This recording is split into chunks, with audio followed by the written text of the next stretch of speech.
Assalamualaikum warahmatullahi wabarakatuh. Kami dari kelompok 3, saya sendiri Salva Putri Hayamdisa, Anissa Kalsum, Nadia Selenda, dan Melika Putriana akan menjelaskan apa itu permanganometri. Permanganometri adalah titrasi redoks yang dilakukan berdasarkan reaksi oleh kalium permanganat. Titrasi ini melibatkan dua tahap, yaitu titrasi analit dengan larutan kalium permanganat dan kemudian standarisasi kalium permanganat dengan larutan natrium oksalat. Alat yang digunakan pada praktikum adalah timbangan, Erlenmeyer, labu ukur, glass wall, corong, buret, statif, klem pipet, ukur, botol, lumpang, dan busen. Dan bahan yang digunakan adalah kalium permanganat, aquades, asam oksalat, asam sulfat, dan hidrogen peroksida. Halo, perkenalkan nama saya Nadia Selenda Putri. Di sini saya akan membahas terkait standar sekunder dan standar primer cara kerja permanganometri.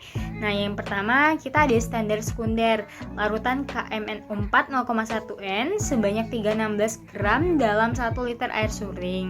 Nah, larutan ini dididihkan selama 15-20 menit, kemudian disaring dengan glass wall, lalu ditampung dalam botol bersih bebas lemak dan ditutup. Nah, bila selama penyimpanan terbentuk lagi endapan, maka harus disaring lagi sebelum distandarkan. Nah, yang kedua yaitu standar primer. Larutkan 6,3 gram asam oksalat H2C2O4 2H2O 0,1 N dalam air suling dalam labu ukur 1000 ml. Sekian yang dapat saya sampaikan. Terima kasih. Saya Anissa Kalsum. Di sini saya akan menjelaskan pembakuan dan penetapan kadar hidrogen peroksida. Nah, yang pertama pembakuan. 10 ml larutan asam oksalat dipipet dan dimasukkan ke dalam Erlenmeyer. Lalu ditambahkan dengan 6 ml larutan asam sulfat pekat dengan konsentrasi 4N, dipanaskan dengan temperatur 80-90 derajat Celcius. Lalu dititrasi dengan larutan kalium permanganat 0,1 N sampai terbentuk warna rose. Selanjutnya, penetapan kadar dari hidrogen peroksida. Yang pertama, 10 ml larutan hidrogen peroksida dipipet dan dimasukkan ke dalam Erlenmeyer. Lalu ditambahkan dengan 6 ml larutan asam sulfat pekat 4N, dipanaskan dalam temperatur 40 derajat Celcius, sambil dititrasi dengan larutan kalium permanganat sampai terbentuk warna rose. Terima kasih. Nah, jadi titrasi permanganometri ini termasuk ke dalam titrasi redoks yang oksidatornya menggunakan ion MnO4. Ion MnO4 ini dapat berubah menjadi ion Mn2+ dalam suasana asam. Teknik titrasi ini biasanya digunakan untuk menentukan kadar oksalat atau besi dalam suatu sampel. Titrasi ini dilakukan dengan pemanasan pada suhu 70 derajat Celcius untuk mempercepat reaksi.